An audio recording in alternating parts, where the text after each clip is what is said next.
শুধু গান নয়, গানের গল্প। সে ডানা মেলে উড়ে যায় অল্প অল্প একদিন, প্রতিদিন একদিন প্রতিদিন।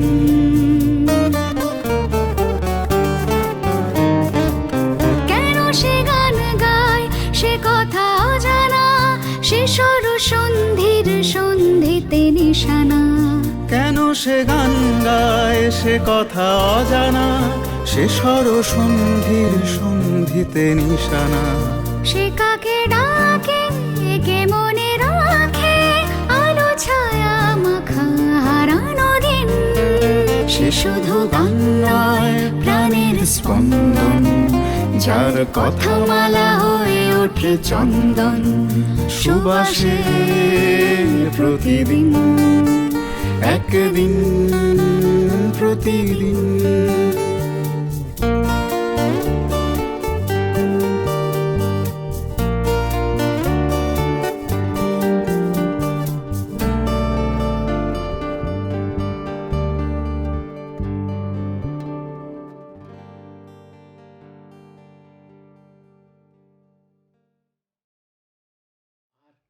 এইভাবে আমার জীবনে পান্নাবাবু ঢুকে গেলেন। মানে একটা গান যেন একটা সিকোয়েন্স, একটা সিগনেচার, হ্যাঁ, যাকে আমরা ব্যাকগ্রাউন্ড মিউজিক হ্যাঁ, বলি, হ্যাঁ। সেইভাবে কাজ করছে। কাজ আর করছে। সেটা অন্তরের অন্তঃস্থলে ঢুকে যাওয়া সেই হ্যাঁ, গান, হ্যাঁ। ওই ওই বয়সে। হ্যাঁ, আরো ভাবো, ওই পাড়াতে একটি বাড়ি ছিল যেখানে ৩ মাস অন্তর একটা গানের আসর হতো।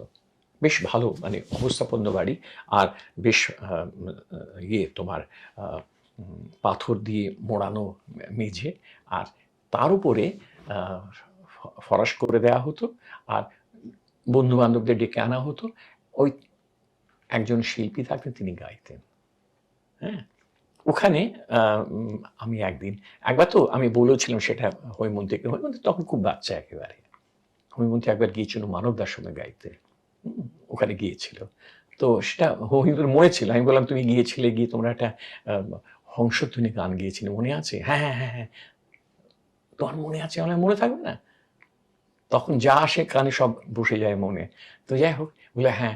আর ওনারই একটা কম্পোজিশন মানবদার গিয়েছিলাম, সেটা তো গেল। কিন্তু যেটা কোনোদিন ভুলবো না, আমার তখন নিতান্ত ওই 11-12 বয়স। আমি ওখানে গেছি, আর গান গাইছেন কি জানো? পান্নালাল ভট্টাচার্য। আচ্ছা, পান্নাবাবু গাইছেন, প্রথমে আধুনিক গাইলেন, অনেকগুলো আধুনিক গাইলেন। তারপরে বললেন, এবারে আমার আধুনিক শেষ করতে হবে, আমি এবারে শ্যামা সঙ্গীত গাইব। তুমি ভাবো তখনকার রুচি কি! সঙ্গে সঙ্গে বাড়ির নানান বাড়ির যে সমস্ত বয়স্ক মহিলারা ছিলেন, আহা হা হা করে উঠলেন। মানে শ্যামা সঙ্গীত গা হবে শুনে 6-7 জন মহিলা, তারা যেন ওইটার জন্য অপেক্ষায় ছিলেন। উনি শুরু করলেন। হ্যাঁ, ঠিক যেমন ভাবে এখন সারা বাড়ির লোক মিলে একটা টিভি সিরিয়াল কখন শুরু হবে তার অপেক্ষায় থাকে। তার মানে এতটা বড় একটা কোথায় একটা নো ম্যানস ল্যান্ড তৈরি হয়ে যাচ্ছে মানুষ এবং গানের মধ্যে। হ্যাঁ, আর কি জানো তো, যেটা আমি মাঝে মাঝে অনুভব করি, যে আমাদের স্কুলে ক্লাস 5 থেকে কম্পালসারি মিউজিক শেখানো উচিত, সঙ্গীত শেখানো উচিত। আমি সৌভাগ্যক্রমে পেয়েছিলাম আর একটু বেশি বয়সে, ক্লাস 9 থেকে, কারণ আমি সেই সময় পড়তে গেলাম এতে রামকৃষ্ণ মিশন নরেন্দ্রপুরে। সেখানে গানের একটা ব্যাপার ছিল। হ্যাঁ, এবং সেইখানে আমাদের অপশন দেওয়া হয়েছিল। এমনিতে তো প্রত্যেক সন্ধ্যেবেলায় ওই খণ্ডন ভববন্ধন জগবন্ধন বন্দিত মায়, হ্যাঁ, এই গান তো হতোই, স্বামীজির লেখা গান। তারপর আরো কিছু কিছু গান হতো, দিয়ে হতো। এটা তো একটা অভ্যেস হয়েই যাচ্ছিল। অনেক গান আমরা এইভাবে শিখে যেতাম আর কি। আমাদের গান বলে একটা বই ছিল, তার থেকে সব গাওয়া হতো। আর যেটা হলো, আমাদের একটা অপশন দেওয়া হলো যে গোপীদা বলে একজন ইতিহাসের অধ্যাপক ছিলেন, আমাদের স্কুলেও ক্লাসেও পড়াতেন। তিনি অন্ধ ছিলেন, অপূর্ব গাইতেন। তো এই গোপীদা কি করতেন, উনি আমাদের তখন যিনি হেডমাস্টার ছিলেন, এটা ক্লাস 10-এর কথা বলছি, স্বামী প্রভানন্দ হলেন যিনি, কিছুদিন আগে চলে গেলেন। হ্যাঁ, তিনি আমাদের ওখানে যখন এসেছিলেন তখন ওর নাম ছিল ব্রহ্মচারী গিরিশ চৈতন্য, আমরা বলতাম বরুণদা। বরুণ মহারাজ। তো ওনাকে বলেছিলেন যে আমি তোমাদের যেসব ছেলেরা আমার কাছে গান শিখতে চায় আমি সপ্তাহে একদিন করে তাদের সন্ধ্যেবেলায় গান শেখাবো। খুব ভালো, আমরা যাওয়া শুরু করলাম। আমরা 10 না 12 জন ছিলাম, পরে সেটা 14 হয়ে গেল, পরে 16 হয়ে গেল। এত ভালো লাগছিল ক্লাস করতে যে শেষকালে ওটাকে সপ্তাহে 2 দিন করা হয়েছিল। আচ্ছা, তার একটা গল্প বলি তোমাকে, মানে কিরকম একটা সচেতন মানুষ আমাদের মানে সমাজের এইসব ব্যাপারে চোখ খোলা। আমরা একদিন গান করছি, উনি আমাদের পাল্টা শেখাচ্ছেন, করতে করতে করতে হঠাৎ ওই এটা তো সন্ধ্যেবেলায় হলো, তো 7টার সময়, তখন তো সব স্কুল বন্ধ, শুধু লাইব্রেরিটা খোলা থাকতো 6:30 পর্যন্ত। তারপরে যে লাইব্রেরিতে যিনি কাজ করতেন, লাইব্রেরিয়ান চলে যেতেন, তার অ্যাসিস্ট্যান্ট যিনি ছিলেন তিনি একটা ক্যাসেটে, তখন মনে আছে এরকম ছোট ছোট ক্যাসেট বেরিয়েছিল, ভুল বললাম, ট্রানজিস্টার, মনে আছে ছোট ছোট রেডিও, ওই ট্রানজিস্টার বাজাচ্ছিলেন। তো হঠাৎ সে জোর করে বাজিয়ে দিয়েছে একটা শ্যামল মিত্রর গান, চোখের আলোয় দেখেছিলেন চোখের বাহিরে। অর্থাৎ শ্যামল তখন ইয়েতে আকাশবাণীতে বসে গানটা গাইছেন লাইভ। ওটা সুগম সঙ্গীত বলে একটা হতো, রম্যগীতি বলে একটা হতো, সেই সময় ওটা গাইছেন, আর উনি জোর করে চালিয়ে দিয়েছেন। আর তখন আমাদের মধ্যে এটি ছেলে অমরনাথ, এই একই বয়সী, এই বন্ধ করুন বন্ধ করুন বন্ধ করুন বলে চিৎকার করেছে। তখন ওই আমাদের গোপীদা, অন্ধ গোপীদা, আরে কেন বন্ধ করাচ্ছিস, কি সুন্দর গাইছে শ্যামল, কি সুন্দর গাইছে শ্যামল। তো যাই হোক, তারপরে উনি বন্ধ করে দিলেন, আমাদের গান টান হলো। তার সেদিন থেকে উনি বললেন যে আমি তো ওদের 2টো করে ক্লাস নেব বলেছি, তো একটা করে ক্লাস রোববার সকালবেলায় নেব, তো সামনের রোববারে ওই ক্লাসটা নেব, তোরা আসিস। আমরা স্কুলে গেলাম, একটা ক্লাস খালি করে দেওয়া হয়েছিল, সেখানে আমরা বসলাম। সেখানে একটু টিপ টিপ করে বৃষ্টি পড়ছে, ওনাকে এনে বসানো হলো। গোপীদা বললেন, আজ একটু মেঘলা আছে না রে? আমি বললাম হ্যাঁ। বললো কিরকম মেঘলা? আমি বললো বেশ মেঘলা, জল তো পড়ছে। বললো তাহলে একটা কাজ কর না। বললো কি? যে আমার চেয়ারটা নিয়ে গিয়ে ওই জানলার মুখ করে বসিয়ে দে। আমি চেয়ারটা নিয়ে গিয়ে বসলাম, উনি গিয়ে বসলেন, আর ওইখানে হারমোনিয়ামটা নিয়ে বসলেন। কি গান গাইলেন জানেন তো? আজকে তোদের একটা গান শেখাবো বলে শ্যামলের ওই গানটাই, চোখের আলোয় দেখেছিলেন চোখের বাহিরে, আমাদের শিক্ষা দেওয়ার জন্য যে গান একটা পবিত্র জিনিস, যে কেউ গাক, হ্যাঁ হ্যাঁ করার কোনো মানে নেই। হ্যাঁ, কে গাইছে, কত সুরে গাইছে, কত মন দিয়ে ভালোবেসে গাইছে সেটা দেখো, আর গানটাকে এই করো করে। ওই দিনই গানটা আমাদের শেখালেন, এক অদ্ভুত শিক্ষা। তো এই জিনিসগুলো তো আমাদের থাকা উচিত ছিল। স্কুলগুলোতে কোথায় গান টানের এই চর্চাগুলো হয় বলে তো জানি না। এক অদ্ভুত শিক্ষা পেলেন আপনারা। একটা প্রশ্ন বারবারই মনে আসে, আমরা যারা হয়তো গান বাজনা, ছবি আঁকা, কবিতা, গল্পের সঙ্গে জড়িত, তা আমাদের মধ্যেও কখনো কখনো একটা আত্মম্ভরিতা কাজ করে, যে আমরা একটা সাধারণ মানুষকে অনেক সময় সেই প্রশ্ন তুলে কোথাও একটা অবজ্ঞার চোখে দেখি যে তুমি রবীন্দ্রসঙ্গীত জানো না, তার মানে তুমি তুমি তোমার গান নিয়ে কথা বলার কোনো অধিকার নেই, বা তুমি এই ভারতীয় সঙ্গীতের নটভৈরব রাগ জানো না, বা তুমি 7 মাত্রা জানো না, যে তুমি তুমি কেন গান বাজনা নিয়ে কথা বলছো? এটা কি খুব প্রাসঙ্গিক? খুব বেদনাদায়ক, খুব বেদনাদায়ক।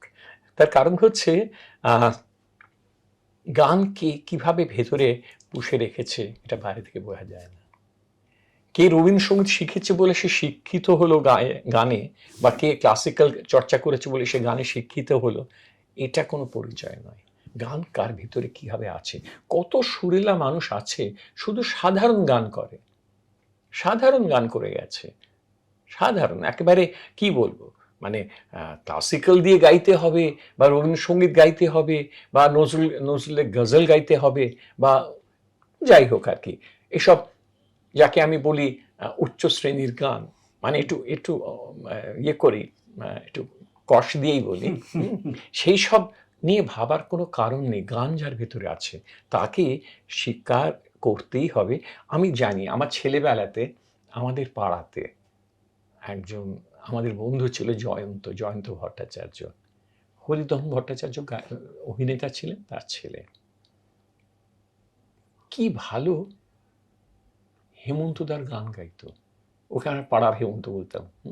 ওকে নিয়ে কি করা হতো জানো তো, এটা বলতে অসুবিধে নেই। আমার এক বন্ধু তখন সদ্য প্রেম করছে, তার বান্ধবীকে নিয়ে গেছে পার্কে, গিয়ে বসে প্রেম করছে, কিন্তু আমরা সেটাও জানে যে কোনো প্রেমের সিনে একটা গান থাকতে হয়, গান তো ও জানে না। হ্যাঁ, তখন দূরে জয়ন্ত অন্ধকারে বসে, হ্যাঁ, এই রাত তোমার আমার গাইছে।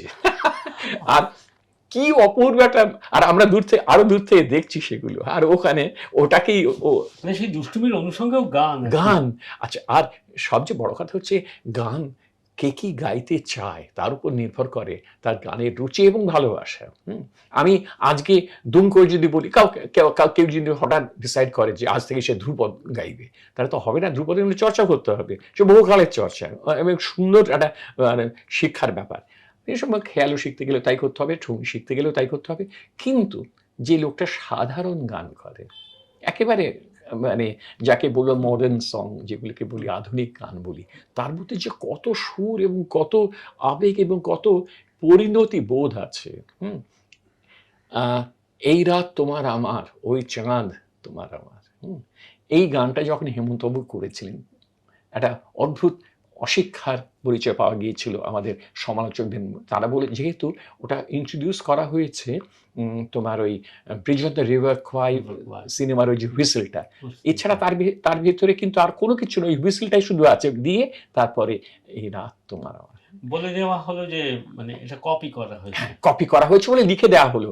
তো উনি আমাকে যখন ওনার সঙ্গে বই করছি, হেমন্তদা আমাকে দুঃখ করে বললেন যে আচ্ছা বলো তো, ওই গানটার মধ্যে তুমি তো বিলিতি গানটা জানা? হলো হ্যাঁ জানি।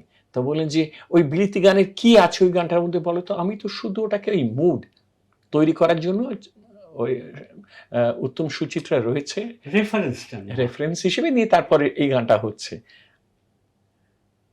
তো তখন আমি বললাম যে এটা কি জানেন তো, আপনি ইউজ করেছেন, ভালো কাজ করেছেন, কারণ ওই গানটা আপনি যেটা করেছিলেন সেটা হচ্ছে সেরিনাড। বলে হ্যাঁ হ্যাঁ সেরিনাড। সেরিনাড করা কেন বলে? যে সেরিনাড হচ্ছে সেই গান যেটা কোনো প্রেমিক নিচে দাঁড়িয়ে উপরে বারান্দায় দাঁড়িয়ে আছে তার প্রেমিকা সন্ধ্যের সময়, তার জন্য গাইছে। হ্যাঁ, তো এই গানটা হচ্ছে সেই সেরিনাড গোত্রের, সন্ধ্যেবেলায় ছেলেটি মেয়ের জন্য গাইছে।